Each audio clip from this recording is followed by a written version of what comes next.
everyone to join us in the Pledge of the Allegiance. Pledge Allegiance to the flag of the United States of America and to the republic for which it stands, one nation, under God, indivisible, with liberty and justice for all.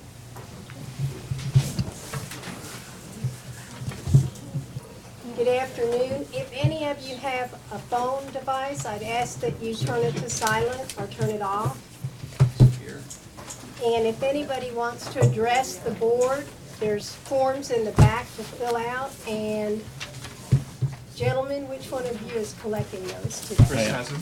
Okay, if you turn it in to that gentleman, I'd appreciate it. Madam Chairman, may I make a request before this? There's going to be some things come up under supervisor comments that I think is going to trigger a desire to have audience response. Can we defer audience responses on those and on that topic until that time, or otherwise they're not going to go what we're going to be talking about under supervisor comments, since we're at the back of the pack here. So I'd like to have the opportunity, those people that are going to be here at, say, 5 o'clock or so, have the opportunity to speak on that subject. I understand what you're saying, I think, because I don't know what. It's a deferred opportunity to speak on that subject only. Can you tell us what the subject is? Yeah, Stony Brook Roads. Oh, no objection here. Okay. If anybody, though, isn't planning on staying until 5 o'clock and they want to speak Oh, yeah. to that subject, I think that we'll call their name, and if they want to speak now, that's fine. If they know what I'm thinking, more power to them. Who knows what you're thinking? Exactly. Yeah. Do you need a motion to do that? I suggest to do that to Proper revise the agenda. Revise the agenda to allow it. Okay. I make that's that motion then. Second. Okay, I have Same a thing. motion on the floor. Kathy, are you aware there's a motion? Yes, and I heard the motion to Okay. defer to 5 o'clock. Okay. I listen well. Okay, just wanted to make sure. That's why I'm- I'll call the vote. Aye. Aye. Aye. Any opposed? All right. Thank you. With that, we have, Two speakers okay, signed up, and the first would be Kendra Sutton to speak on alligators.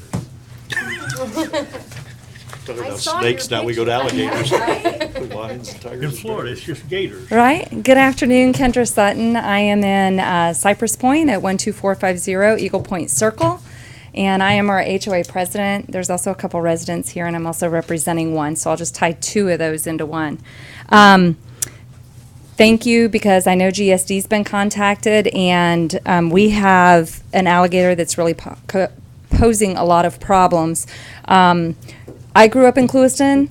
I used to ski and inner tube right through hundreds of them in Lake Okeechobee and the Rim Canal. I am used to them. They do not bother me, but also being around them so long, this guy, girl, whatever they are, is a bit out of control now at this point. It's gotten very, very comfortable in our neighborhood. May's coming up. If it's a male, it's going to be breeding season. It can even get more aggressive, which is my concern.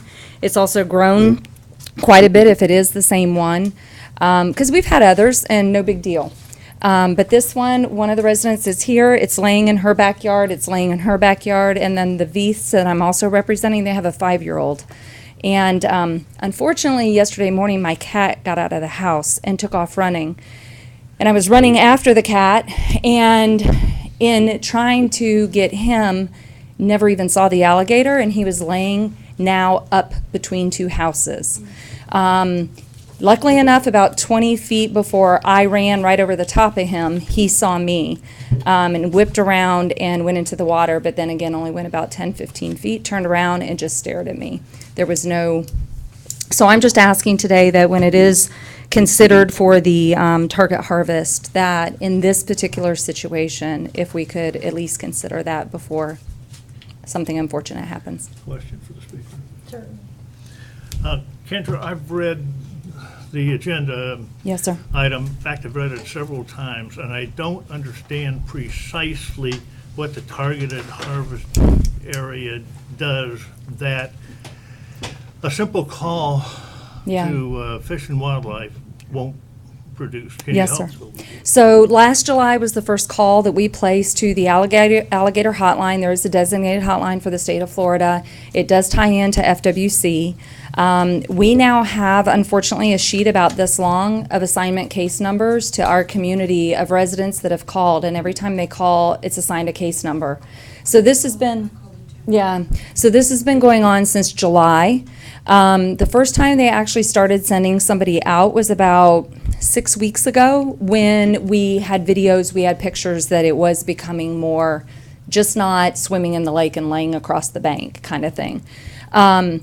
Right now, which the Veiths that one's a teacher and one's at Gartner, so they couldn't be here, but they have a 5-year-old, and FWC came out 10 days ago and put what I call fishing pole, but it's rebar with a chicken leg on the end of it in their backyard. The reason is because they said without a target harvest approved by GSD, for them to be able to get that alligator from their backyard, they can only get an approval from a resident.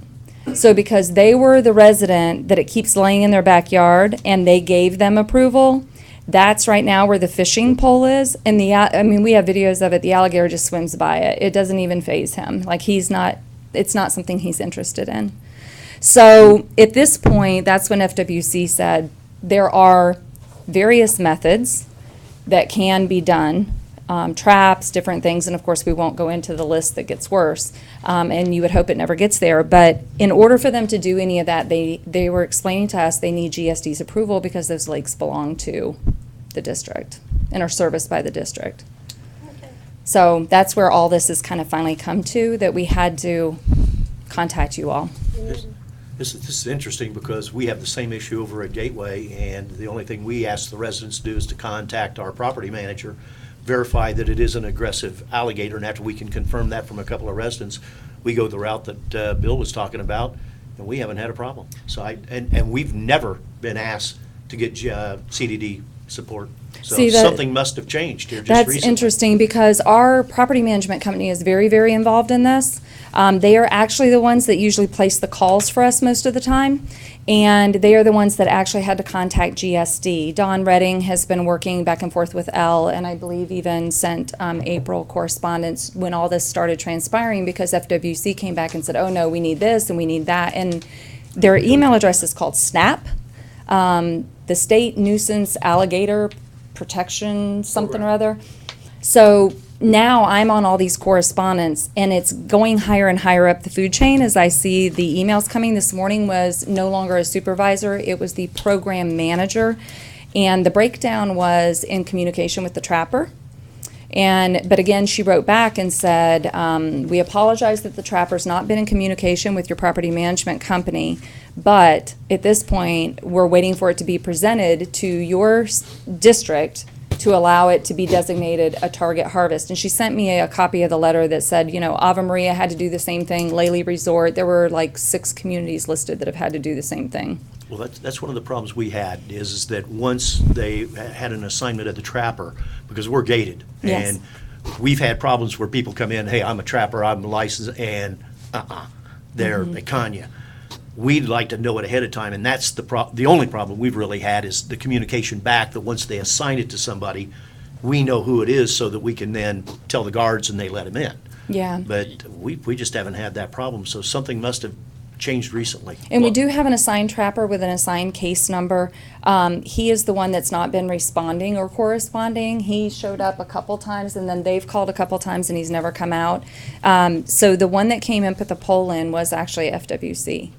And they were the ones saying they can only put it in this resident's backyard. And she's like, I have a 5-year-old. I don't want my 5-year-old witnessing this if this thing gets on this pole. And then how long is it going to take him to come get it? And at the same time, we don't want it in the backyard where the 5-year-old can't even play in the backyard anymore because we don't know if the alligator's going to be there.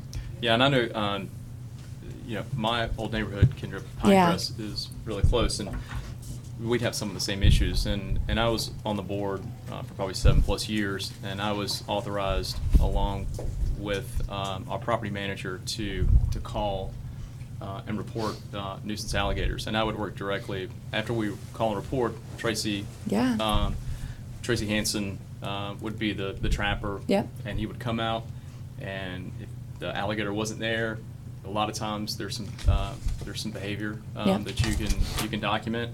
And he'd say, hey, just call me when the next time you see him, and if I'm in the area, I have somebody come out. And it might take a couple times because sometimes they're there in 15 minutes. Sometimes it's a little longer. But Tracy's always been responsive with my experience. And if it's the same trapper, Yeah, we haven't seen this happen before because, I've lived out here 16 years. We've had alligators all the time. And we've had a couple situations, and it worked just like you did. As soon as we made a call, it was done and over. This whole situation, I don't know if it's changed within the government body, but this is all new, and they're refusing until they get permission from you to do anything other than a fishing pole in these people's backyard.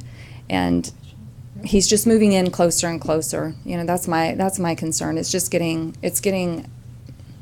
not good. Do we just need to give authorization? Is Well, that- we haven't. we It's on haven't- the agenda. It's on the It is? agenda. Okay, it is there, okay. Yeah, great. so I was Yeah. just asking for consideration, please, if Okay, you yeah. wanted to hear firsthand Part how of the it's. discussion might be because, if the trapper that FWC has issued the permit to is not responsive, it may be ask FWC to issue a permit to a different contracting trapper. Is Tracy the trapper who FW's? Yes, and then they assigned it to another one. Okay. And now this one we've had problems with. And now this morning, the email that came back from the manager of SNAP, she was prophetically apologizing that the breakdown in communication has obviously happened with their trapper. And she said, as you know, it also takes a few times, which we know that. The ironic thing, you can set your watch to Yeah. this alligator showing up. That's the other thing. I mean, every afternoon he is. I mean, if they would come at those times, they would have no problem. Okay. Yeah. Thank you. Yeah. Thank you. I appreciate it. We will be reviewing this. Great. Thank you. The next card is Sharon DeRosiers. Say the name again, please. Sharon DeRosiers. DeRosier, DeRosier, excuse me. but it's close. Good luck with that. I see the ponds are on the agenda for today, and I just wanted to say I would like to find out if there's a list as to when each lake is going to, or pond is going to be addressed, because I'm number 92, and we also have 110, and I don't see them anywhere listed. Which community are you in? Devonshire Lakes, I'm sorry. And I have heard that there are some ponds that are going to be addressed and that they're putting in riprap. And from last year, I remember riprap was like the least desirable response. And I'm hoping that littorals are still on the scope and that perhaps I'll get one. So that was all I had to say. Thank you. Thank you. Chris? Anybody else? No, that's all today. Oh, I'm sorry. Magda Scala? Yeah, that's me. This about a park in Stony Brook. I thought we were gonna Yeah, wait. that's later. Okay. Yeah, I wanted everybody to have an option in case they couldn't, continue till that time in the meeting. So you want me to do it now? It's up to you. You can wait or I can you wait can. till the end. Okay, That's all. okay. All right, moving right along then. Staff reports. District engineer. Hello, I'm Tyler Wainwright. I'm with Tetra Tech. I don't really have anything for you separate than the other agenda items that are on here today. So if you have anything for me right now, I'd be happy to answer any questions you have. But other than that, I'll just hold off until we get to the business items. Okay, thank you. No, I've got a couple. Oh, I'm sorry. I thought I you got were the- saying you're, wait. I wasn't winking. Tyler, are we on schedule for a formal award of contract at the 16th meeting, 2 weeks? We're talking about lakes. Yeah, I'm sorry, the first 5 ponds. Yeah, the contracts have been given in the notice of award. So all we have to do is get back the finally signed contracts, performance bond, payment bonds, insurance certificates, and all that. Yes, sir. They got the notice of award. When's? Was it 2 days? ago? 2 days? Tentative award. They got the notice of award. They have up to 15 days to respond back with their insurance, bonds, executed contract, et cetera. So we should be close for this meeting on the 16th then to be able to make a formal award of contract. Yeah, there's nothing further I believe the board needs to do. Tony can correct me if I'm wrong, but I think you're all set. We're just pushing paperwork back and forth right now. What I would suggest is that hopefully they'll have the contracts signed back before then with all the documents, present them to the board, so the board has them in their packet. Okay. The reason I ask is trying to get a timeline on this. As you know, next Tuesday and Wednesday, we're having meetings with these communities, and the residents are going to ask, where's it going and when's it going to happen?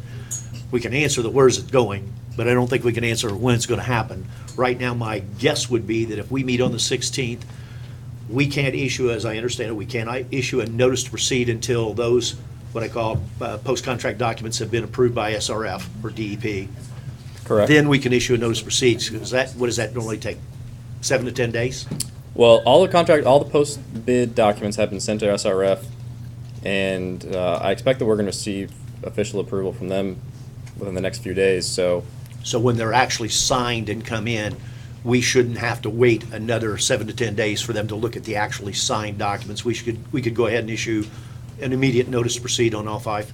Correct. So then, if we are at those meetings, I'm moving you toward a corner. Tony's staring me down. I don't know if Tony's got something to add or not. He's staring at me. No, assuming all the documents are lined up and the contract is signed, as soon as the contract is signed, depending upon if you all have the timeframes in mind, you can issue the notice to proceed with whatever you need to put in there.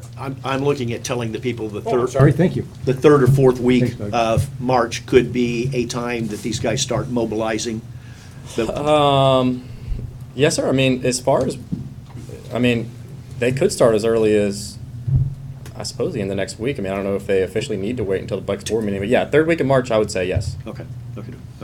Then the other one is, and Tony, I think this one might be for you or Stephen, is that we're proceeding on this thing relative to the fact that we're going to get an SRF loan closed somewhere around June, July, something like that, and we're using this interim financing.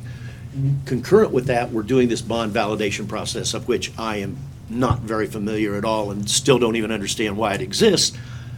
But let's take the negative. What if it's not passed? Is it just as simple of converting the SRF loan from a 20-year structure to a 5-year structure? And then what ramifications does that have on amortization schedule? You're talking about what happens if the bond validation doesn't pass? Yes.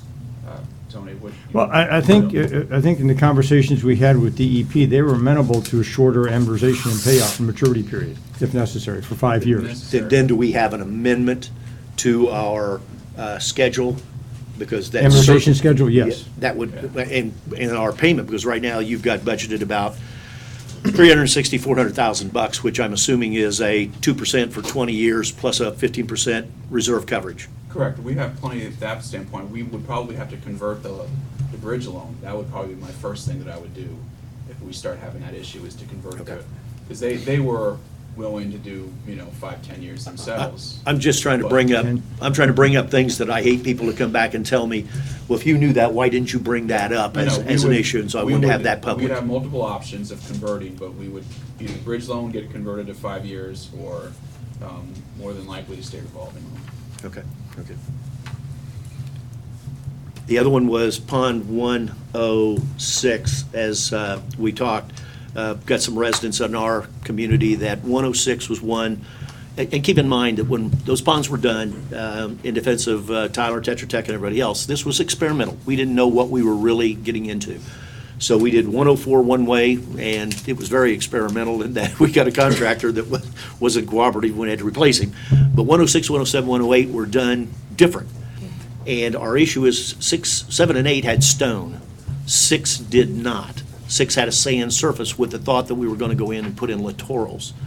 I'm now doing a little bit of research, and I'm finding, Tyler, that while I believe the DO had littoral shells, in talking to Rick Brylinski at Home Montez, there was not a requirement for littoral plants.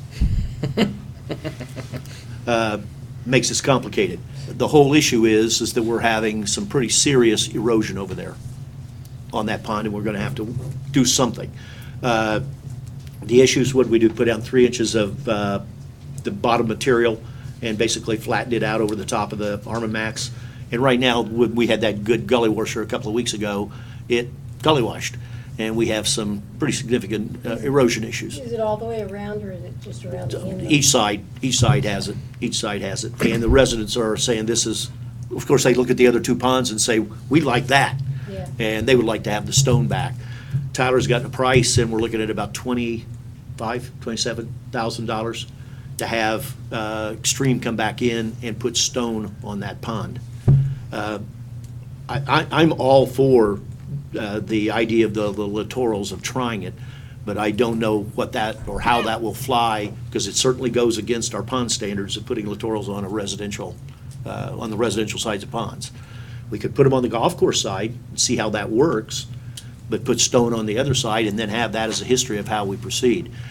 One of the concerns we had when this came was penetrating the Armamax, in other words, cutting holes. Yeah. But as Tyler indicated, and I'm willing to try it, is that 3 inches of sand material that's on top, if we could take on the golf course side and put in and try. We got, those things are about, what, about 200, 250 feet? If we place them at 1 foot centers, 3 foot down, that would be 250 times 3, 750 plants. And at about, say, $3 a plant, you're looking at what, $2,200? I don't even think they're that much. Well, it depends on whether you get a, what do you call it, a root plant, or you get one of the cups, whichever. One's cheaper, obviously. But you try it on the golf course side. I don't know what the residents in the cottages would say, especially with 3 other ponds that are local that have pretty stone, and they're beautiful. They look beautiful. Would be willing to be a, let's say, a practice area once again to do littorals all the way around. And my other problem is, will those littorals grow fast enough to keep the next rain from washing them right down into the lake? But we've got an issue there that we need to be talking to the contractor, and I don't know what is our process. Do we just let staff, and I know Chris is going to try to dodge it because he loves the ponds and the littorals, but I think it's probably would be go there and maybe with Elle and Tyler try to figure out what is the method we go. But the residents they want something done. So, Take a look at that. a couple of things, I guess, to comment on there. Okay. I fully respect Rick, and I think he's a very good engineer. His argument about there's a required littoral shelf, not required plants, is nonsense. Yes, there are required plants on those lakes. Yeah, well, the reason this ain't my bailiwick, but I can't read the King's English. If I look at the ones like Magnolia, they have a littoral shelf, and they define the littorals. These over here at Gateway, which is one of the oldest communities in Gateway, they have a littoral shelf just like the other one, but they don't define the littorals. That's why I take it as being, they prepared for it, they just didn't require it. And that's what I'm going by. So, I mean, yeah, so backstory on 106, if you remember back then, so this is 2+ 3 years ago, Yeah. there was the 3 lakes that were getting completed simultaneously. The thought was, hey, let's try this rock alternative on 2 of them, and one, let's try the plants, and let's see how it goes. So on one of them, they put down the matting, and then they put down a sand dirt mixture on top in preparation to go be planted. For whatever reason, the plants never followed. So it's just sand sitting on top of the matting. Now, there's nothing wrong with the matting you have out there. The matting is perfectly fine. The only thing that's washing out is the bare sand that's on top of it. So, I mean, it needs to be dressed with something. I mean, it either plants or rock, or you can go out there and just maintenance the sand and just rake it to where you don't have those washouts. Those are your options of, I guess, what you can do. Well, one of the ugly things that detracts from it even more is when they put the sod down, they use the little, steel loops that they put in sod to hold it. Well, the sod's no longer there, but there's rows of the little steel loops, and it doesn't look good. It doesn't look good. I don't know what that sod elevation is relative to the control elevation. I don't know if that went below it or above it. It must have went below it for it to have it wash out. At the time they installed it, it was below. What happened was they went out there and they fixed the lake. And then that was, say, around May or June. So the water level in the lake was low. They went and sodded to the water line. At that time. At where the water was then. The water was below control at the time. Below So as the control. control elevation rose, it killed the first, row or 2 of sod. And what you see out there now are those rusted steel sod pins. So I picked up about half of them when I was out there the other day. But somebody needs to go out and pick up the rest of the sod pins. Yes, I agree with that. And then if we redo it, we'd have to sod to maybe a foot above the control elevation, and then the littorals would go from there down.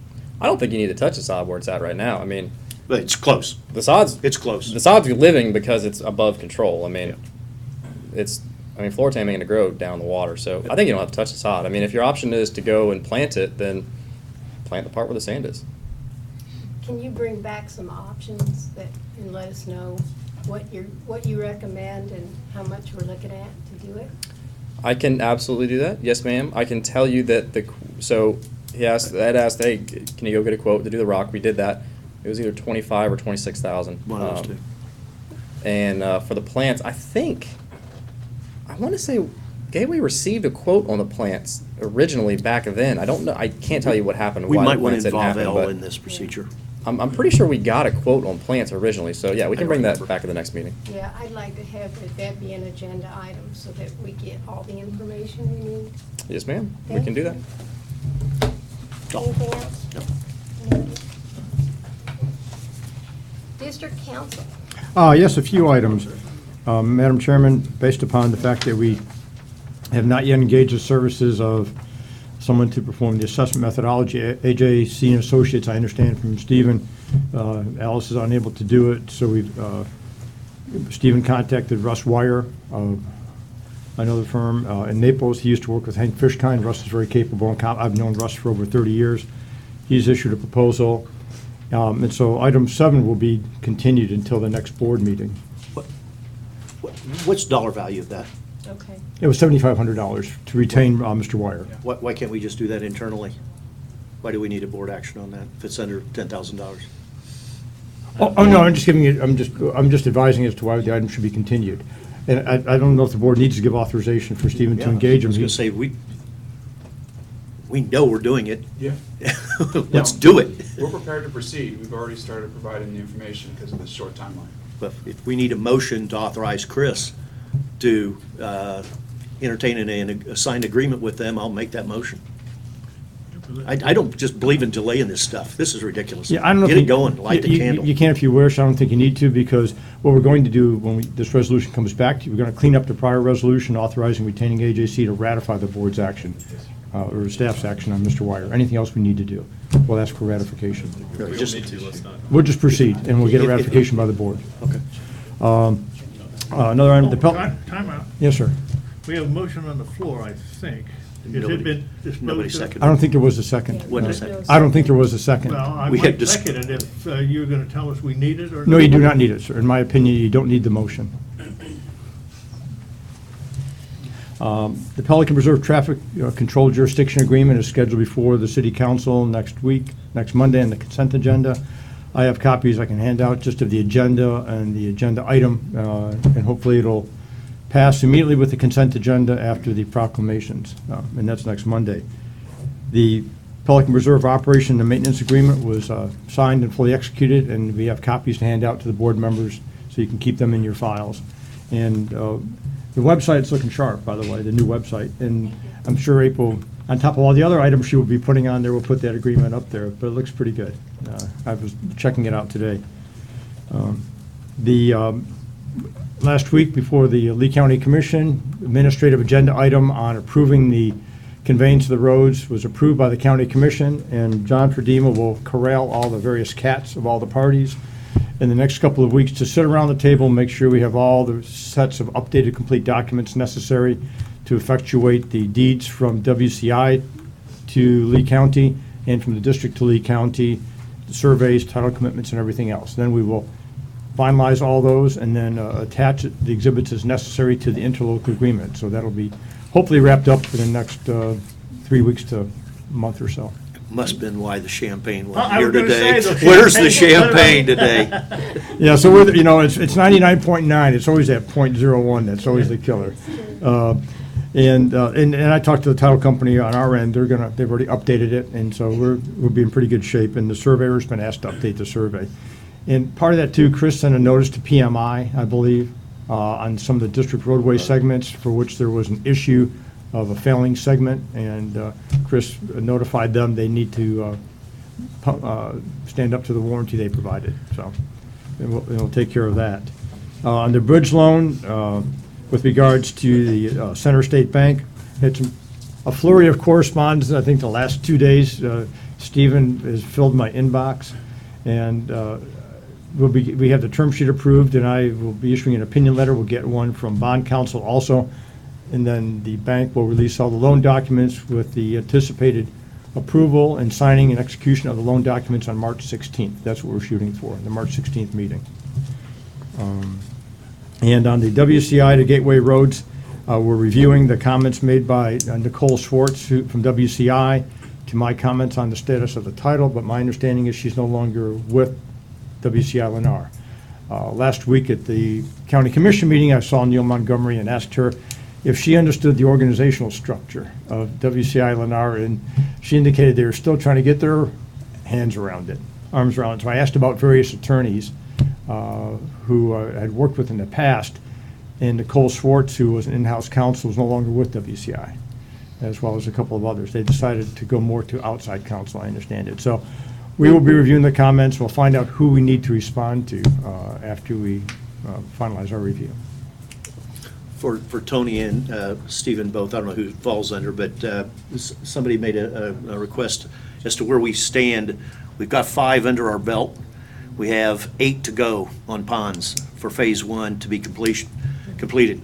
We did all the necessary, in my opinion, paperwork at the last meeting to lay the groundwork to make that happen. Now what we need to do is to be able to get Tetra Tech started on the design phase of those remaining 8 ponds, so that this time we... Already did. Are they all done? All 8 ponds are done? They're not done, but they're started. Okay. Well, we've been authorized, and what we need to do, what I want to make sure is that we don't end up in the deal where we lose all the months of construction. This time, on these next 8, we can hit the ground running on October 30th, November 1st, and have everything out of the way. The only thing that impacts it, I guess, on money, Stephen, if we're going to go over the $6 million allocation for the calculation, that will be in next year's budget, that whatever the number is, over $6 million to finance those first, or those additional 8 ponds? Yes. That's done then? We'll have to start having those discussions in the next several weeks, actually. If we start our budget, we'll look at that as well and see what the next phase is gonna be. Okay. And how much. So Ed, what we need to do is, we need to start sequencing for Phase 2 and get everything lined up. So if we're on schedule, or at least close, we can. Well, one of the issues is that we saw some pretty significant numbers when we had those bids. Just before we just jump in and do the 8 new sets of plans, exactly the same as we did before, we might want to analyze some of these other alternative techniques of trying to reduce that cost and get those down. As these ponds come up, we're getting off of the ones that are the really tough characters, the tough hombres. We're going to get some easier ones, but it still isn't going to be cheap. It's going to be expensive. But maybe there's some things that we want to look at. So while these guys are putting them together, I don't know if we want to look at bidding something as a base bid, the way we've been doing it, and look at an alternate bid. We need to talk about those things, and I don't want to be talking about them in September. I'd like to have bids in September so that we can have the go-ahead immediately thereafter.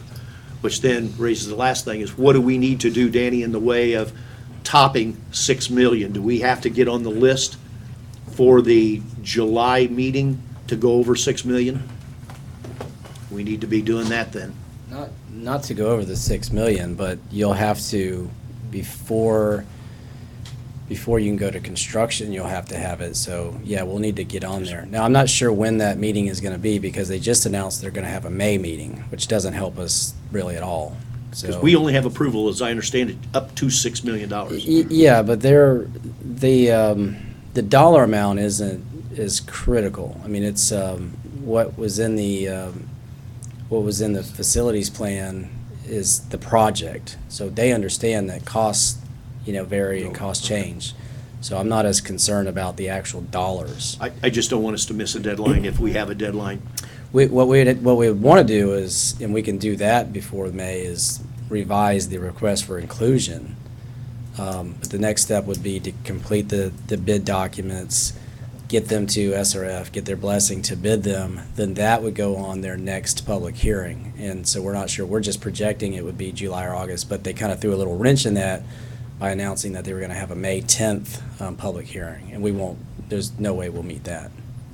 What's after that? Well, there's always one in January, February, there's always one in July or August.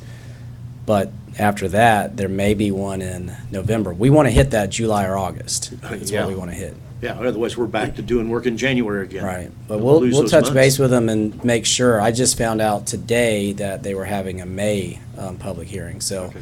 we'll touch base with them and make sure that, well, because they're having a May, does that mean they're going to cancel the July or August? That's what we want to find out. Well, I'm already hearing all around, okay, you got 5, when are you getting mine? Exactly. And we need to address that issue, and we need to be doing what we've got to do to get that implemented. Bill, you had a question? I do indeed. Danny, you say you're not worried about the money, so I'll worry for both of us. appreciate that. My recollection of our process is that we increased our assessments by 17% for fiscal 17. And a good part of that was half, i.e. 3 million of the 6 million that was for a 2-year project. Now, as you say, we've had significant bids. Significant meaning we've had bids a lot higher than I at least expected them to be. And I think we are heading, I'm worried we're heading in the wrong direction. Now, if you ask me what direction we should be heading in exactly, I'll tell you right now, I don't know. But I don't understand how we're going to exceed $6 million in 2 years with what we have already agreed to and the increase that we've already put on our residents. So if you've got, anybody's got an answer that's going to make me lose my indigestion, I'd start liking to hear it, because I'm really worried. As far as costs in general? Well, you can start with that. Well, How about funding? Well, the funding will be there from SRF. Now, we truly believe that we're hitting the worst lakes first, and we've said that. So we think that moving forward, you're not going to have to do the full lake bank. So I think starting even with this next round, we're going to be looking at cutting that back. So those costs ideally will go down because you're not doing as extensive of repairs. So the lakes that have been done to date and the lakes that are in this first round are the worst, and they're being done first for a reason. So moving forward, they should get less critical, so less substantial of repairs. So until we actually have the design done and we're actually seeing the extent of that, it's hard to tell you exactly how much you can cut back on the costs. So as far as the costs go, I really think that the unit price will go down because the extent of your repair will go down. As far as your funding goes, there is also a new funding mechanism. I just found out about it last Friday. I'm not advocating to go after it, but it's something to consider. It's through the federal government. It's similar to the SRF program, but it's called WIFIA. It's an acronym. It's for both water as well as non-water related projects. I'm not sure if it is water and wastewater. Like I said, I just found out about it. But if it is something that we can tap into and funds are available, they will fund up to 49%, and they'll actually finance that over a longer period of time, which means your payback is less, which means your impact on the residents is less at a given time. So that's something that we can certainly explore. But the SRF funds, Florida's been very fortunate, as long as I've been working, that monies have been available. So the monies will be there. I know that doesn't make that impact to the residents any less severe. But I truly think moving forward that the cost of the improvements will go down because the impacts are a lot less. Bill, that phase one had about 20,000, we had about 50-some thousand total feet of residential in all of our 64 ponds. And we divide that up, if you recall, roughly into thirds. Somewhere in the neighborhood of phase one, I think it was around 20,000. Those Yeah. first 5 ponds was about 14,000 of it. So if we go along with that thinking, to get rid of phase one, we have about 7,000 feet more. And if we go at the dollar value we were given, you can do the math and multiply it times around $150, $200 a foot, and that shows what the total dollar value will be to complete phase one. It certainly is going to go over $6 million. And it's also no surprise, and we mentioned at the last board meeting, that, we're fortunate and unfortunate in where we sit today. The economy is roared back, which is great from an economic standpoint, but it's not great from actually trying to do work from a government standpoint, because the costs have been driven up significantly. And we're seeing it in every sector of construction. So this is where we've got to look outside of the box and how can we minimize those costs as much as possible. So I think moving forward, talking about intermixing the coconut matting with the Armor Max or something similar is something that I truly think will help reduce those costs. And I would imagine we'll get some lessons learned and some value engineering throughout the first 6 that will carry over into the other ones. Yeah, absolutely. I mean, that would be the expectation. Well, we only have, $1.6 million left of the 6 million. Well- To try and do the balance of the 8 lakes on phase one? You're not going to have enough. What? You're not going to have enough. No. The 6 million won't cover it.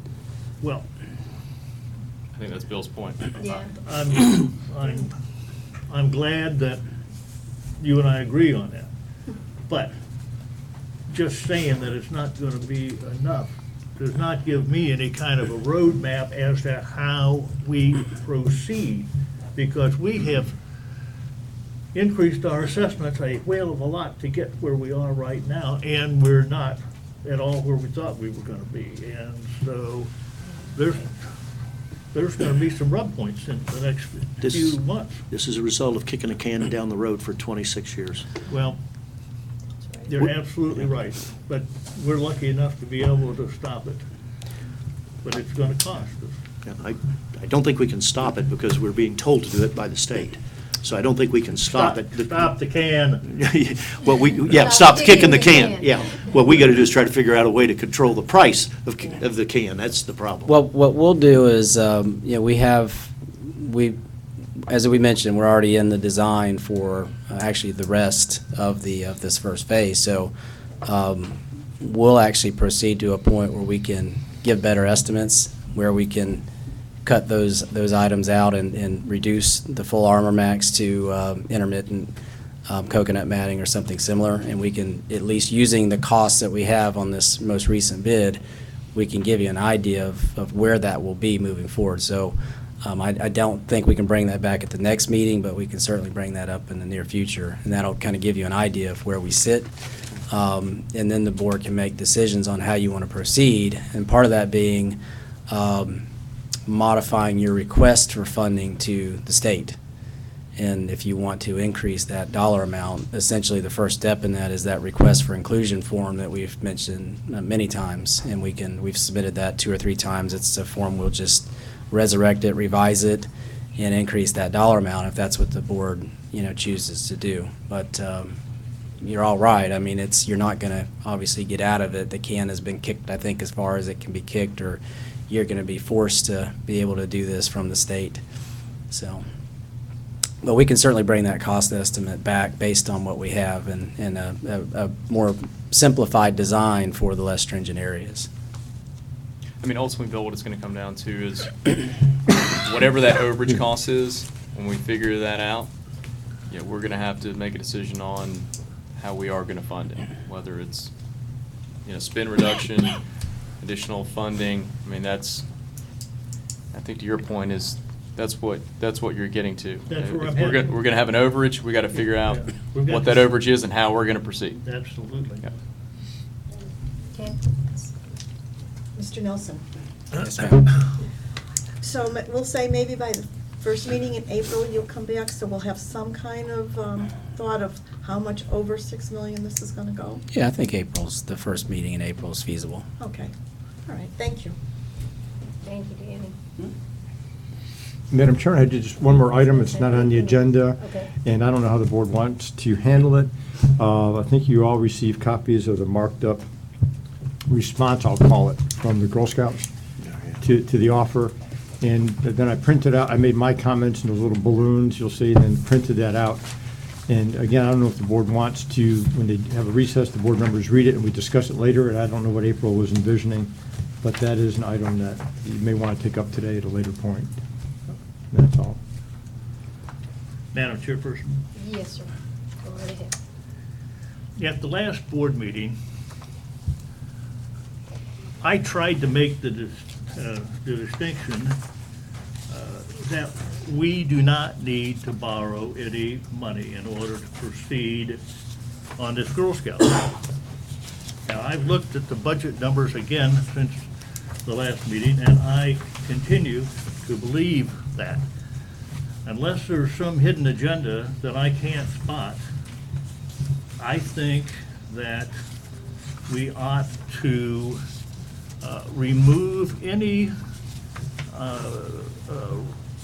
wording in the resolution authorizing to proceed, and we should remove any wording in the purchase offer that has anything to do with borrowing more money. We have already borrowed for our meters, and we are in the process of borrowing $6 million for these pond bank improvements. And I sure as heck don't think we need to borrow when we don't need to. We have $800,000 in this year's budget to expand and remodel this building, which can be used in large part to acquire that Girl Scout building. And if I may, Madam Chairperson, I would like to make a motion to to amend something previously adopted at the last meeting, to remove any wording that relates to borrowing money to acquire this building. And I'd certainly like to have a second and then some conversation on it. I'll do a second for discussion. And we may want to hear from our business manager. That's what I was on going to this. ask. Yeah, and Madam Chairman, also before the board votes on the motion, if you could announce to the public that this is an action item and that anybody who wants to speak on the item can do so and sign up for it. Can I ask a question before we get April? If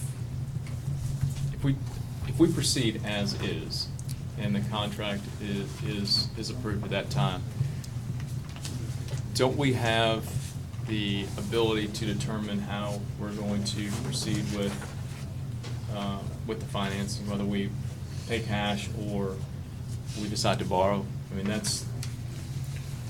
Well, the way it's structured right now is the financing, it's a contingency under the agreement, among other The financing of the contingencies, to obtain contingency. the financing for the acquisition.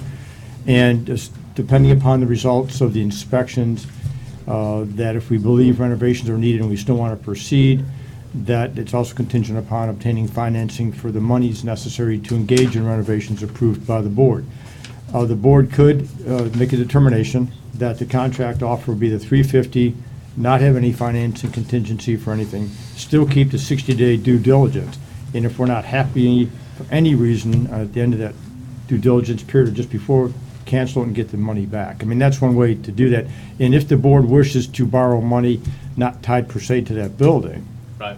And not make it a contingency, the board is free to do that, or they can use the cash that's available. So I That- think... Did I cross any of your wires, April, or not? Yeah, I mean, I No, I don't think think so. there's two components to this. One Yeah, is there's one is two the issues. one is the building purchase, and two is the renovation. Yeah. If it's Bill's intent to pay cash for the building, and we strip that from the contract terms, that's independent of the rehab costs. So we need to treat these as two separate. You know, I think what I'm hearing from Two Bill separate is why are we muddying the water of the agreement with a loan if we have the cash to pay for it? You asked the perfect question. And my guess, I want to know is, Stephen, do we have the cash to pay for it? To do that, if we do, I totally agree with Bill. Why are we messing with this? Well, and we did talk about this the last meeting. Yeah. It has to do with cash on hand and. Yeah. I pulled up this schedule. The short answer is yes. You have the cash right now to purchase this without a loan. The issue, as we look at all of the projects, that staff is looking to do, both finishing up last year, this year, what's going to start to happen is your reserves are going to really start to dry up. So if the idea, the way of trying to extend the reserves in total was to get the loan for this part of the project, and therefore you don't have to further deplete your reserves in the general fund. So that, it's really just a matter of priorities and what you want to do moving forward. Because a couple years ago, the reserve was at $3 million. That's what we started at. If everything, as it's slated now, you would be with the loan. This is with the loan. You'd be at about $300,000 by the end of this year, assuming everything gets done that's on that's on everybody's plate. And how much of that is dedicated to this purchase and improvement? What dollar figure? None. Meaning it's 300 if you get a loan. If you don't get a loan, then you're going to have to, change some priorities around, which can be done, and or split up, or there's a lot of other ways of doing it. You could put more of the money come from the utility fund, which has a much larger reserve, less come from the general fund. How do we move utility money over to You the wouldn't general move fund? utility monies. What you would say is that in looking at the project, we believe that a larger percentage is really related to the utility fund than the general fund because of the nature of the staffing, and therefore maybe instead of 70% being paid, you wouldn't be moving money. You'd say maybe 80 or 85% is more reasonable to come from the utility fund. So we're finagling numbers. Like I said, at the end of the day, you have a certain reserve amount, Yeah, gotcha. and you have a lot of projects you want to do, and you just have to make which is got a higher priority, because once those reserves are completely gone, then you start to run out of options, and you're going to have to, and replenish them somehow, which, would be either lowering your general fund operation so that more money can be moved in, or, the other dreaded one, which is to increase assessments. This is probably a silly question, but if we take the $350,000 out, which means that, if I'm doing the math right, projected ending balance 2017 turns red, goes to zero, then you got to restock. Right. And how do you restock? No, that's not right. Excuse me. Sure.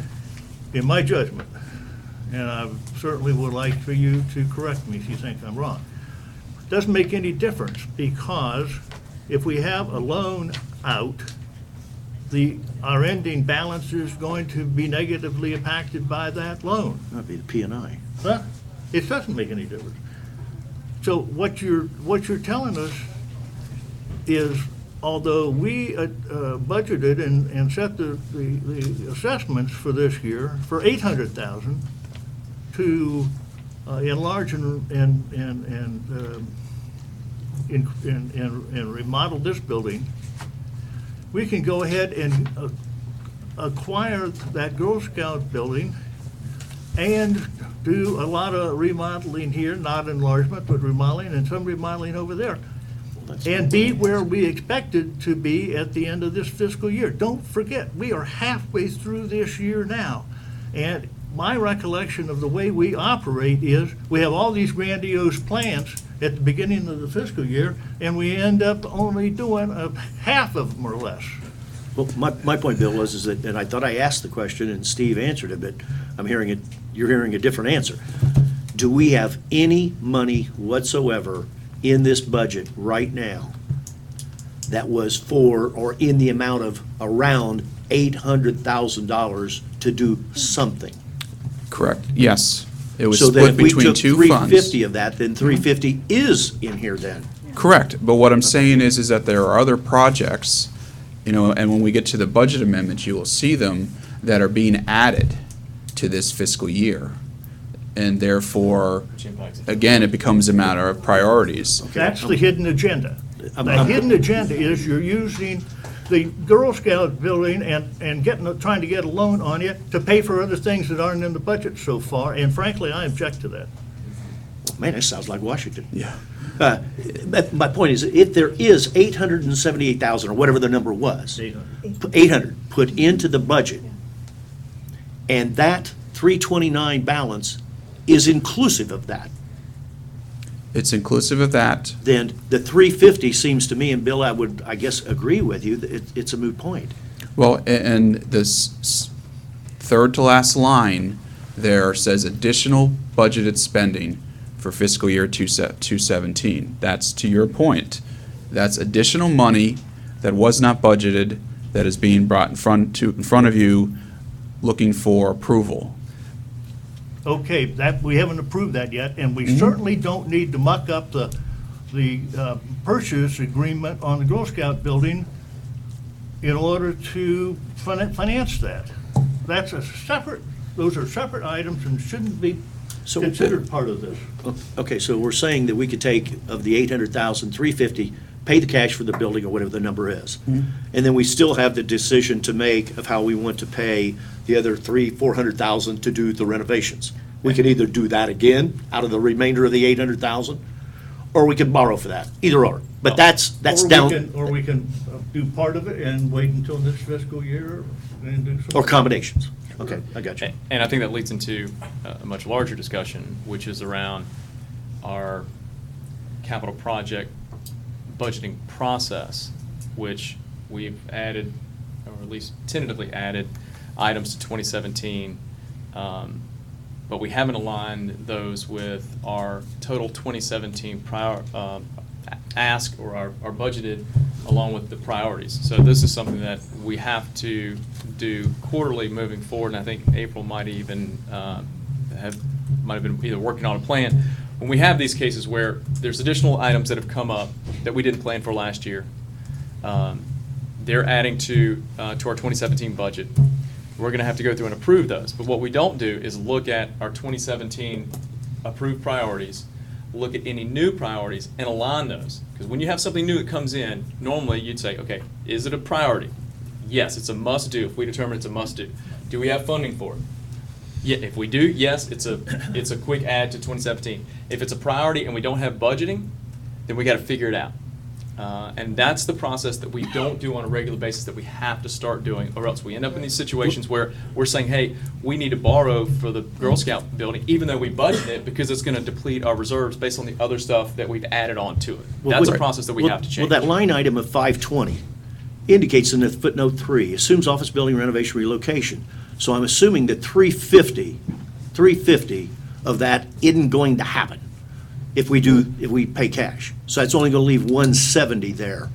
Correct. And that which would- has the bottom line impact of reducing that 329 by 170. And that would be if the board is interested in financing this storage facility, which is the I think difference. that's a separate Well, and discussion, but again, yeah. the part to answer the question, yes, the loan was kind of looking at the, overall, and it doesn't have to be, and we can do other things, and it assumes a lot of things. To put that so that everybody understands what does this cost when you're talking these kind of numbers. What does it, if we pull that 350 out, or I'm sorry, if we leave the 350 in, what does it cost the ERU to pay for that? What's that cost on our assessment? What's that cost? That's really, that's what we're talking about. The difference is we're debt financing something, or we're paying cash, and you got to replenish it. Well, I mean, it's one of the two. But yes, I mean, I agree with you, but to that point, If when you got start financing, financing. you gotta pay for it. Yeah. too. That's correct. But you defer it. And you pay the You interest. defer it, and you pay the Yes. interest. That's. The American way. So. I don't know if I helped or not. I'd still like to ask April to address this, because I know that there were specific reasons why you were trying to structure it the way that you were, so maybe. Yes, April White, your business manager. So we've been working on the first quarter budget amendment for quite some time now. Basically, as I guess the reorganization was really the primer to all of that, because there was additional things that we needed in there for that structure. We've got the storage facility conversation going on. We've got the purchase of the Girl Scout building, the remodeling of the Girl Scout building, or are we going to remodel here?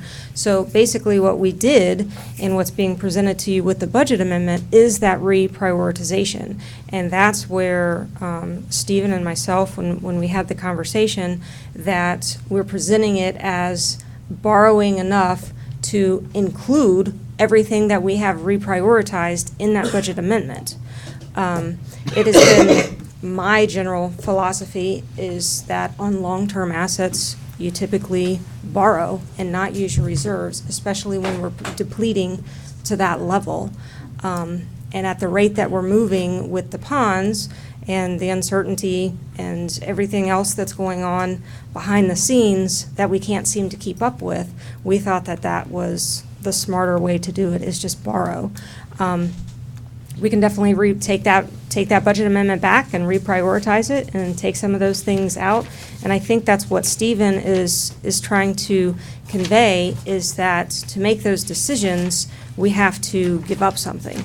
There's something that we're not going to be able to do. Either we're not going to do the storage facility, or we're not doing, we can't not do the things that we've already got approved and finished, the things that we're carrying over from fiscal year 2016 that are part of that budget amendment. But definitely, I just thought that conversation would have been had prior to now. I think relative to the Girl Scout building contract, I wasn't under the impression that the financing contingency was really an issue with what was provided to us.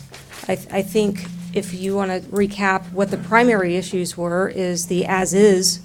They wanted all of the warranty information basically taken out of there, and we're still having a conversation about the deposit on whether or not it's refundable or not. And I really didn't see any other big issues with what they came back with. Are you interpreting it differently as far as? I don't recall saying that I thought that they were not happy with the financing contingency. That's not something I made. No, I didn't think that was a big deal. That's not an issue.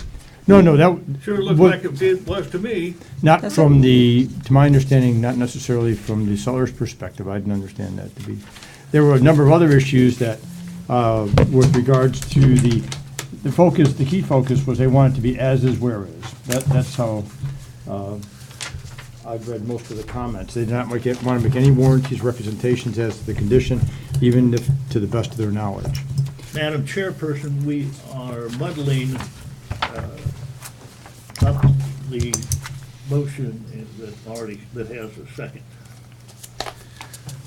The other items in this contract we can talk about later on. Yes, sir. But I made a motion, and it has been seconded, to amend something previously adopted, to remove any wording or conversation relating to borrowing money to purchase this building, which is totally unnecessary. Granted, we're going to have to talk about some additional capital spending that the management wants to do that hasn't been included in the budget. And at the appropriate time, we should do that, but I would call for a motion or a vote on the motion. Did you have anything you wanted to add, Doug? I'm just going to ask Doug and Kathy if they had any comments. Sure.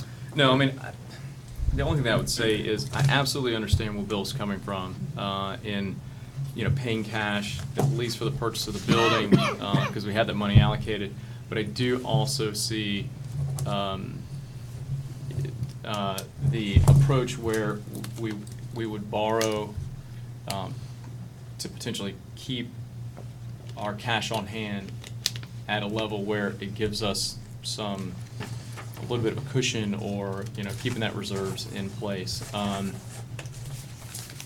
So I mean, that's really the only comment that I would make, and I'm as much as I would love to pay cash, I almost feel like, you know, continuing to borrow this money might put us in, oddly enough, a better physical position.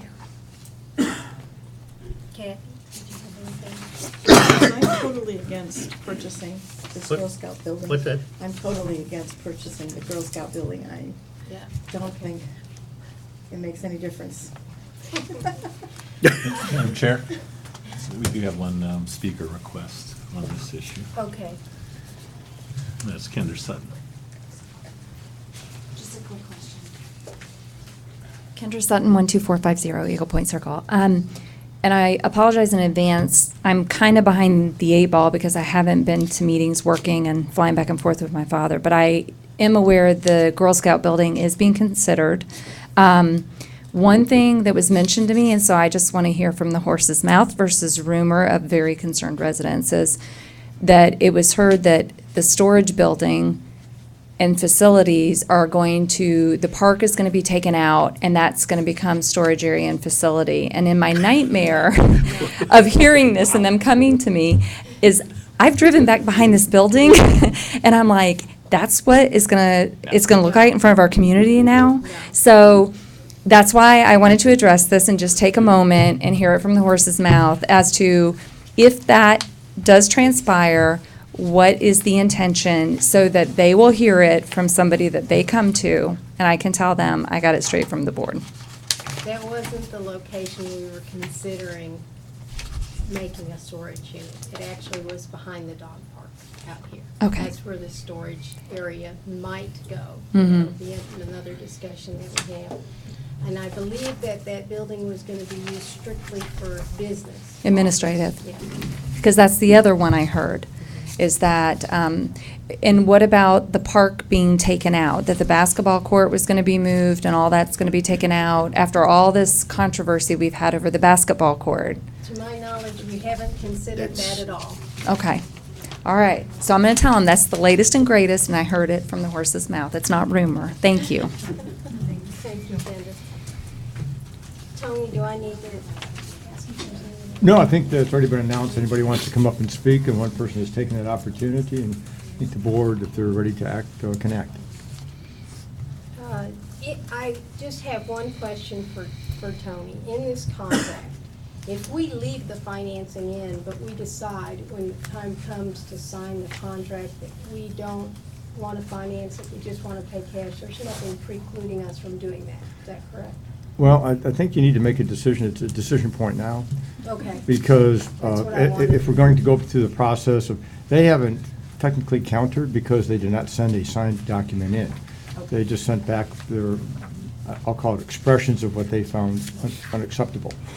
And so if the board gives staff authorization to go back and revise the contract, we can take out the financing contingency and then submit that as the offer along with some other changes as appropriate.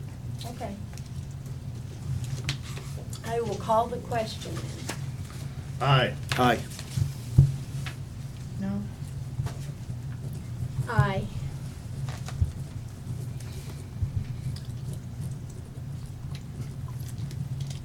All in favor, we just went aye, are you opposed? I'm opposed. Okay. 302, motion carries. 3-2, yeah.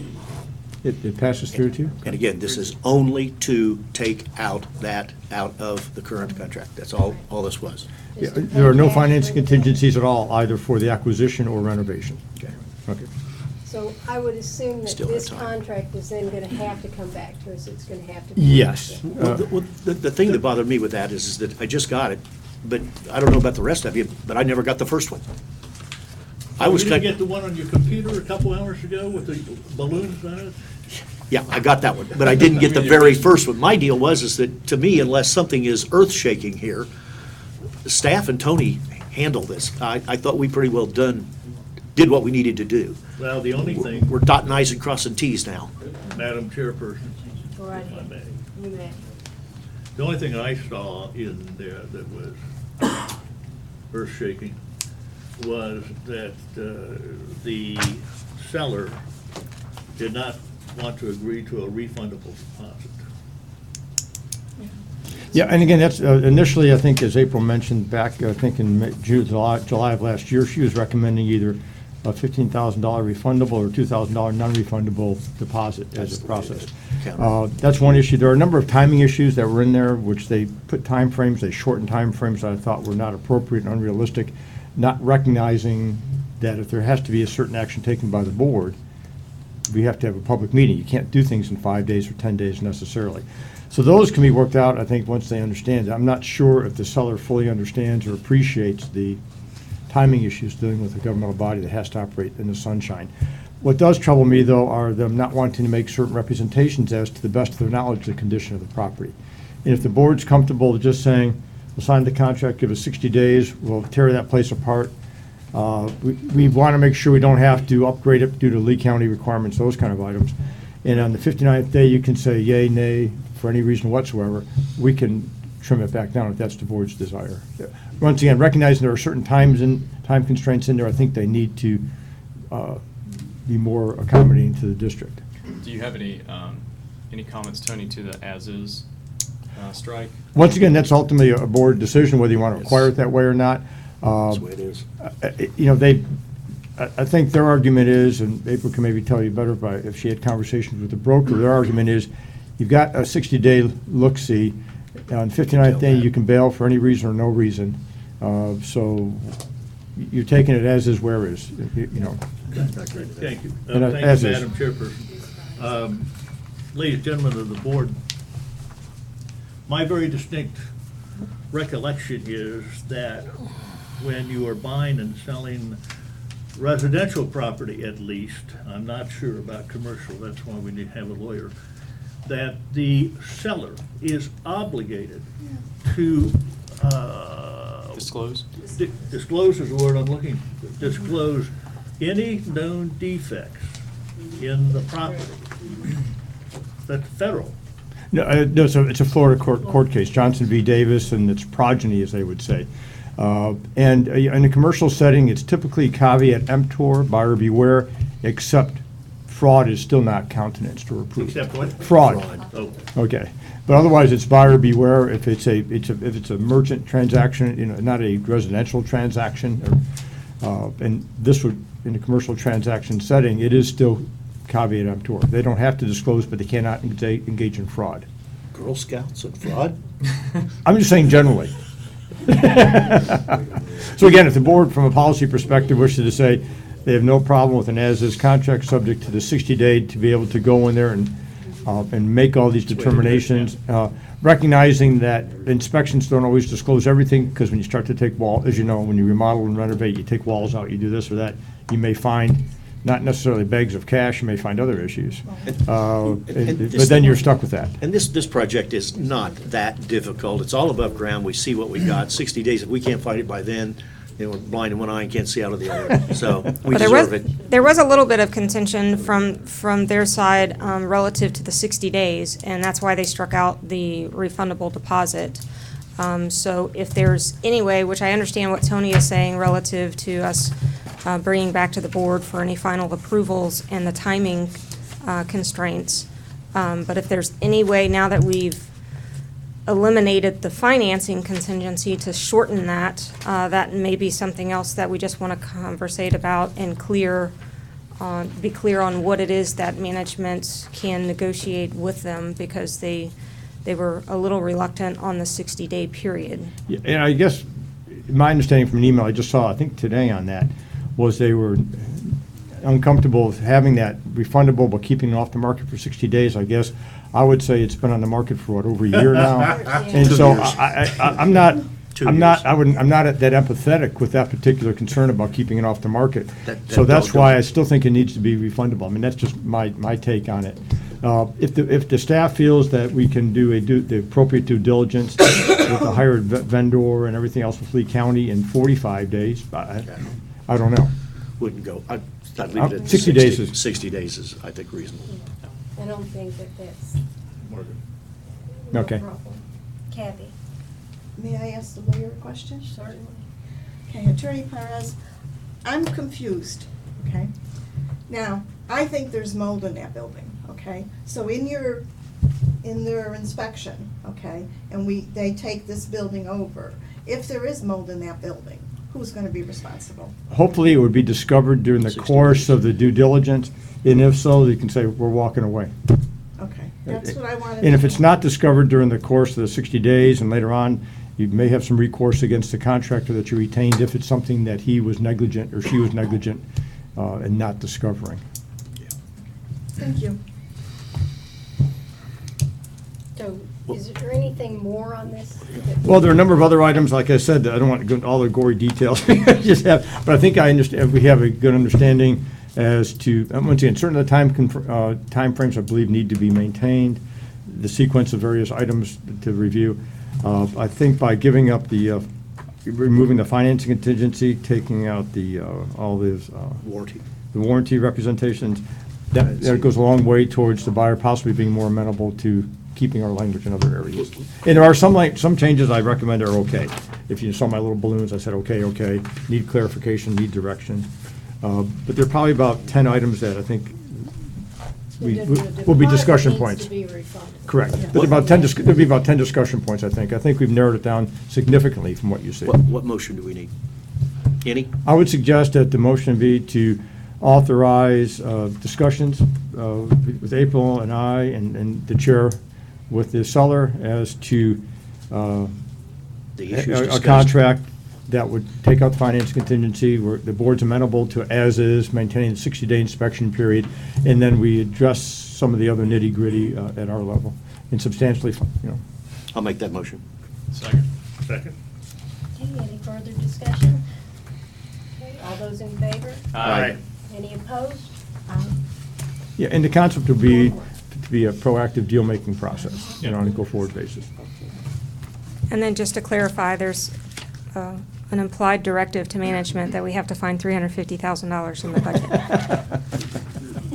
Implied. It's part of the 800,000 that has been in this budget since October 1st. Okay. And did you have anything else, because you're up next? Oh. Is Tony done? Oh, yeah, that was the last thing. Oh, yeah, okay. Tony, that's it for you, right? Yes, sir, I'm sorry. I apologize, Madam Chair. Did you, I'm sorry, are you? Yeah. are you Yes, sir, I'm finished? done. Yes, sir.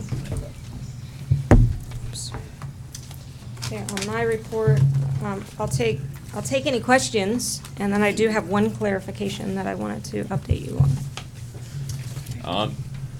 I just wanted to piggyback on Tony's comment, looked at the website yesterday and today, looks really good.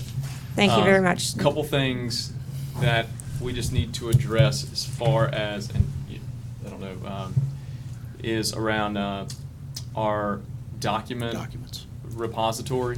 They've got to go in there. I know, April, when you and I were talking really early on around the sitemap and development issues, there was a lot of things that we were just historically keeping, just because that was the process. And I think that's been stripped down quite a bit. I think we need to go back and put some things on. I think we just need to have a discussion once it goes live. We're live. I mean, I'm sorry. Now, as we're moving forward. Elvis around, has left the building. Around information that residents and I would imagine the board might need from that document repository. Okay, and so let's have a conversation about that, on exactly what happened, and why some of those documents are not there, and how we got there. So We're talking about historical. Yes, historical Minutes. documents. Minutes. Okay. So are we going to narrow it down to minutes? That's what we're talking What about? are you referring to other than minutes? Well, minutes was Minutes is- one, and that was the minutes one that is- was important to me, because I go back and We gotta reference have minutes. the minutes from. I've got some DV. Okay, let's talk about minutes. Okay, so our original website was basically hacked, and so when they got in there, they basically destroyed a lot of those document links, because they're all URLs, they're all links to someplace. And so when, there was a lot of historical data links in there. Each one of those files that you clicked on had a URL, and it was living somewhere on that website.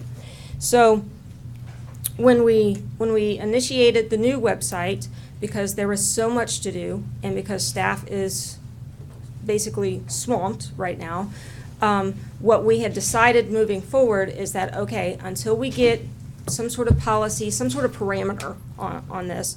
Let's not go back and take our time and focus on all of this historical data that was out there. Let's move prospectively and get the stuff out there and get the website completed. And so that's where we're at right now. So I believe the statutory requirement for a lot of those things is a year, like a year's worth of budget amendments, there's a year's in the statute that I was reading. So can we set up a policy, a parameter of how far back do you want us to go back and establish that? I mean, really, it's all in a PDF. And we've set up the website in such a way where we're trying to promote people to go on the website and contact us. And so really a PDF, whether it's on the website or whether you email in and say, do a public records request and we shoot it off to you via email, the minutes are readily accessible and fairly easy to get to whoever is requesting them.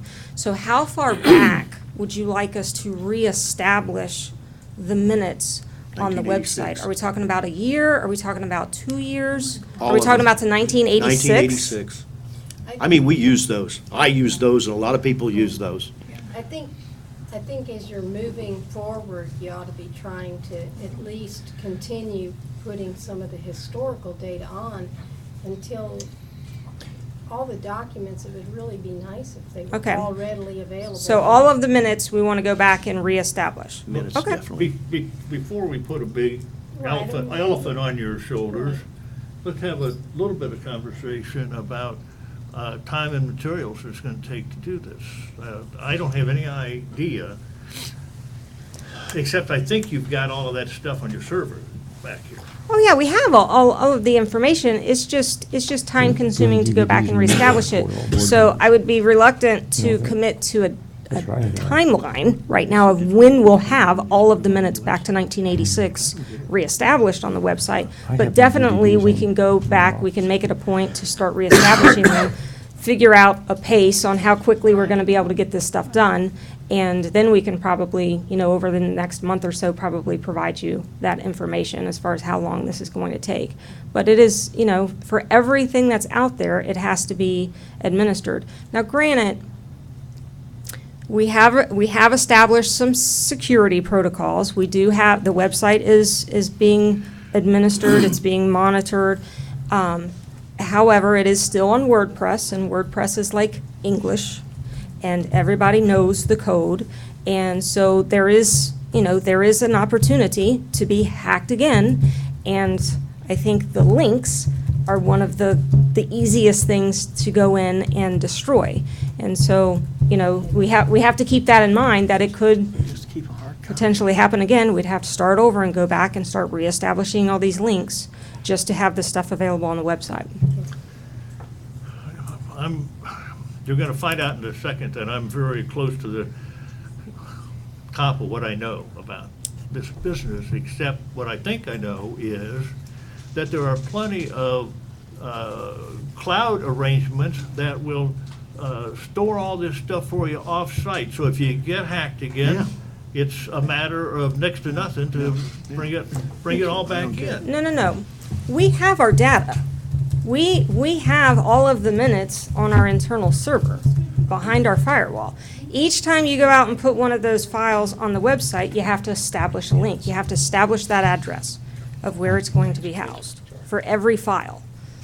So each time, maybe we'll never be hacked again. I have no idea, but I'm just saying that was one of the biggest items that was breached, was all of that documentation that was out there. But is that stuff backed up or on the cloud, or do we have any? Oh, it's all backed up here, but I don't think that there's an easy way to reestablish it on the website once it gets the URL is breached. Thank you. Margaret, in English, I'm just trying to find out, what does it take in man-hours to simply put the minutes back in the deal? Is this You're gonna get back to it. 5 days of work? Yeah. She's Or- gonna get back Okay. to us on Because that. it's a pain to have to call in and have staff do records requests when you got 3,000 residents out here that are wanting access to the same thing. Well, It's there's ridiculous. there's a difference between what what information we should go out of our way to readily have available. And I think minutes is one of those. Well, I think we kept some stuff on the old website that, Yeah, some frankly, stuff. it was not in our best interest to maintain from a labor perspective, and that should be records request. And the other one was, I didn't see, and maybe I didn't go through it thorough enough, but did I see any place where we had like a manning table of who's our district manager, who the positions are, who the staff is, who the supervisors are, any of that? I couldn't find it. No. I looked in every It- single link to the board of supervisors or anything. I couldn't find anything. Anywhere. Yes, No. and. You're non-existent. No We have names, been no emails. Demoted. Excuse me, Supervisor Flaherty, you had wanted to say something. Okay, you have all this saved on a hard drive, is this correct? Minutes? Minutes. Okay. Yes. Is there any reason from that hard drive, you can't put it on a flash drive? And once it's stored on the flash drive, all you have to do is connect it and then copy it. I don't think it to- works that way. No, It doesn't work that way? No. Okay, Not because to the that's. website. I'm It's just, a cost I savings understand. suggestion, and I don't know security protocol. I'm just gonna throw this out there, so sorry for my interruption. FGCU, I use them for everything, for my events, for my charities, for anything that I get involved with that requires no budget or tight budgets that I sit on for philanthropy. All those departments out there have all those brilliant students that need community service hours, and they are whizzes, and they do it for free. You just have to show them where the stuff is, show them how you want it titled and loaded. They do it for you, and that's how they earn their community service credits that they're required to get their degrees. I don't know if there's a security issue, but if it's just loading minutes, Can't believe I that. mean, and it wouldn't cost you anything. We can definitely look into guess that, we- and I can yeah. discuss that with Stick Boy as far as allowing someone else access to the website. Did anybody have anything else for April? Madam Chairman, just on one comment, if I may, for April. The comment as to not having the board members' names or addresses on there, that needs to be on there ASAP because that's required. Yes, and By I statute. discovered that, and that's on our list of things to address. And I think what happened is we had decided, there's certain staff that doesn't like their pictures out there. And so we must have had a conversation that we wasn't going to put pictures out there. And somehow that whole section got nixed. So we will make sure that gets Well, there was a lot readdressed. of information that went into putting that website together, but it does look really good. I mean, the colors, I wasn't, when you told me the colors at first, like, really? I thought we were green and whatever, but it's refreshing. It looks really, really And there's still fresh. work out there. There's still a lot of, It's a work in progress, content for sure. to create, and we'll constantly be working on it. It looks But good. But it's Kudos. definitely, it's been an accomplishment. Okay, I'm gonna move us along on this because we've got a lot to get to on the agenda. Okay. and We're not very far through our agenda yet. So is there anything else, any other questions for April from No. her report? I just wanted to clarify that we resolved the issue with the dog park, with the gentleman that was stuck in the dog park. Okay. That was something simple. It was the timer on the exit button was too short. So staff figured that out, and that has been fixed. So there's nothing wrong with the system. And did you have anything else besides that you wanted to bring to our attention? Nope. No. Okay, thank you, April. District Manager. I have no items today under District Manager report. The items I do are included under the Business and Utility Manager. Okay, well then we'll just move right along to that.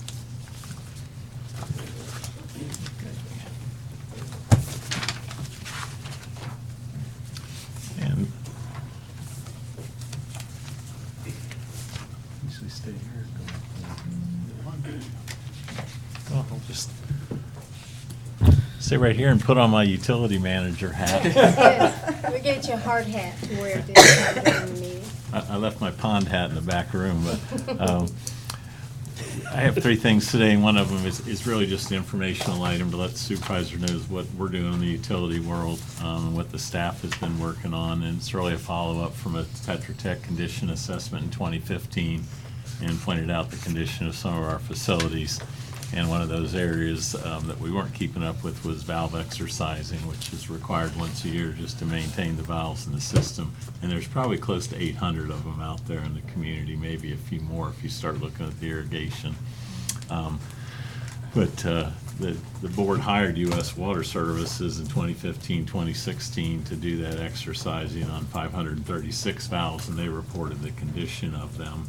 And we're back out there now looking at some of them that were not operable for different reasons. But what we've started is we bought some basic equipment and paint and brushes and that, and pulled some original plans out that we're starting in some of the older subdivisions, and we're going to go to each valve and excavate it and trim around it and paint it and exercise it and do a condition assessment if it's functioning or not.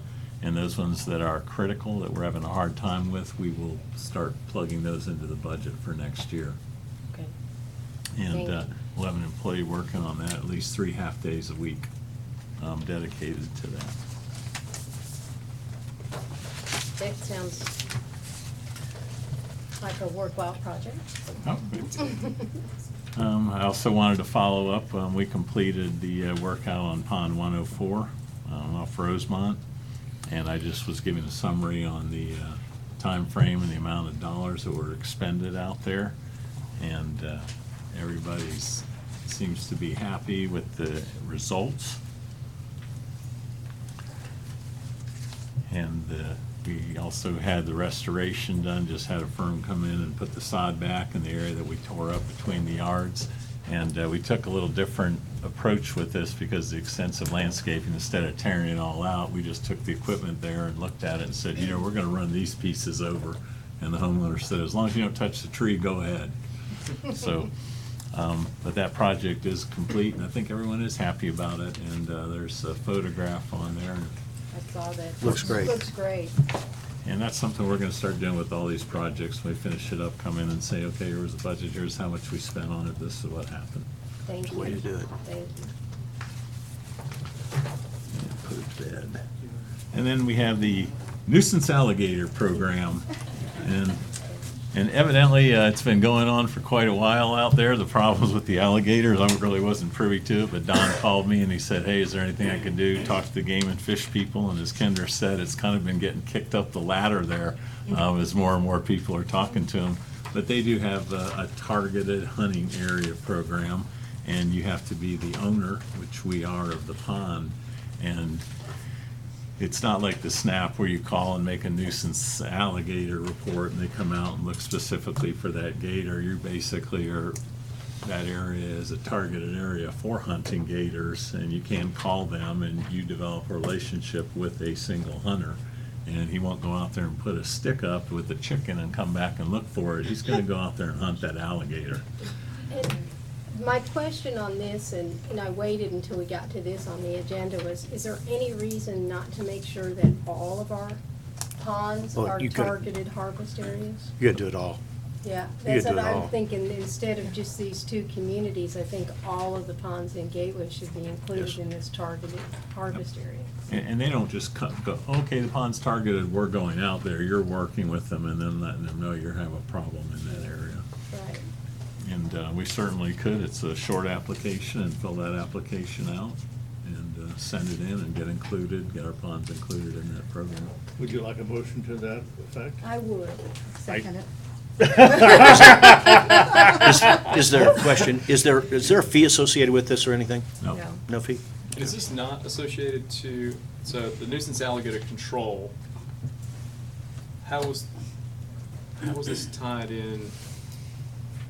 I'm trying to figure out the different entities that are, like, because Tracy is associated with the nuisance alligator control, right? Okay. They, from what I have been written in an email and explained to, there are only so many legal trappers. There are very, very few in the state of Florida that are, whatever permitting and Right. certification they have to do. He and 2 others are our only choices. Okay. Um, So, but Tracy could still be one, He could, okay. and he was originally, Yeah. but we weren't getting any communication. Okay. Which surprises me because he's been out before. Yeah, he's and so always been good. it may be Okay. a special circumstance. Okay, that's Just fine. thinking, Yeah, that's instead all. of bringing these piecemeal, No, I agree. piecemeal, let's just No, I agree. blanket. Yeah. My only suggestion, Madam Chairman, is just to, doesn't have to be in the motion, but just a sense of the board. If the board approves the motion, is that the district staff be the authorized person as opposed to any designee outside the district. Because the way this program works, it says you have the owner or manager or his or her designees. And I would suggest that it be district staff. So it's not delegated to any association. So you would want the residents or the No, not the CAMs to call the district Staff. and have it handled out of this Yes. office?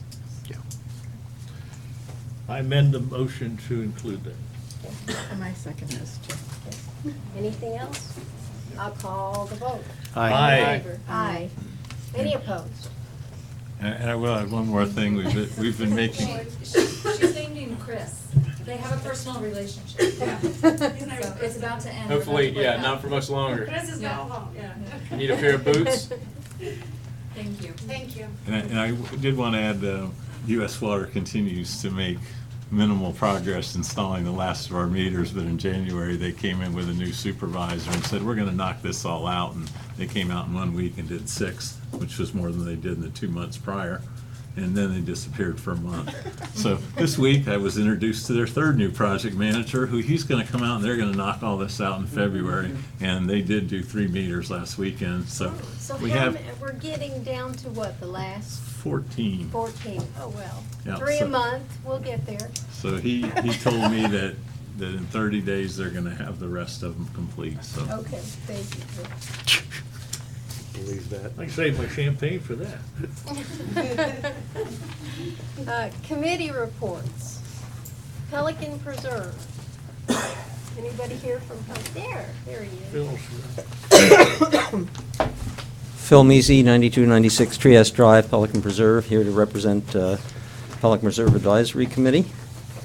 You have our written report, so I would ask your questions. The couple of things I would highlight, number one, I want to thank the board for approving both the O&M agreement and also the traffic control jurisdictional agreement, which, as Tony mentioned, is going to the Fort Myers City Council on the 6th. The one thing I would highlight from the report, and unfortunately, and I apologize for this, there was supposed to be an attached memorandum, but we are asking the board to take a relook at your requirement that we do annual background checks on the guards at our gate. We do checks, and if you look at the memorandum, you'll see we do in 8 areas. There are checks, and they constantly run. If anything happens in any of those 8 areas, it gets reported to us. And we just don't feel that there's any necessity to have these annual background checks and pay for them because they're really not buying us anything. So we would ask that the board reconsider its requirement that we do annual background checks. And we think that you may find that there are other communities within Gateway that would agree with us on this. That's an unnecessary process. It is my understanding that for recertification every 2 years, the companies have to recertify their employees. Yes, that's right. And all these checks are done, so it's done every 2 years for recertification. Right, exactly. And that's part of the contract. Otherwise, we're going to be paying extra to get them to do these annual checks, and we would ask that the board reconsider its requirement. I'll make a motion to rescind the order of 2015, I think it was, to require annual background checks. Would you be willing to include Stony Brook in that as well as Pelican Preserve? I surely would. Thank you. Shouldn't we? Madam Chairman, if I may, I think I'm separate. not to frame the motion to be made by Mr. Guy, but the requirement for the annual check is in paragraph 3 at page 2 of the recently executed Community Development District Systems and Facilities Operation and Maintenance Agreement, and it is the second paragraph in the last 2 sentences of paragraph 3.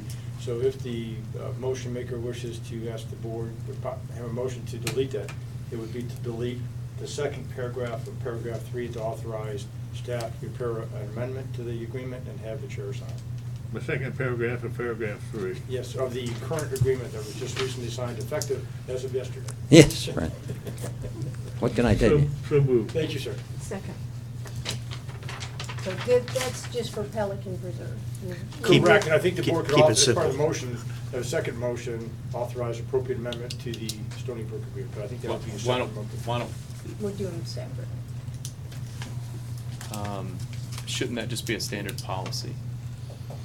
Well, only have and two. again, before you Well, vote yeah. on the motion, if there was a motion and a second, we want to ask members of the public to speak on the topic because it was not an action item on the agenda. Thank you. However you Anyone want to- have a comment that they'd like to make on that item? Okay. Yeah. By all means.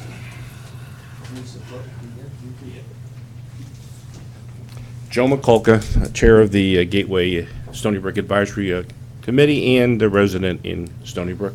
I agree. And the fact this was a strange request at the time and it was brought up.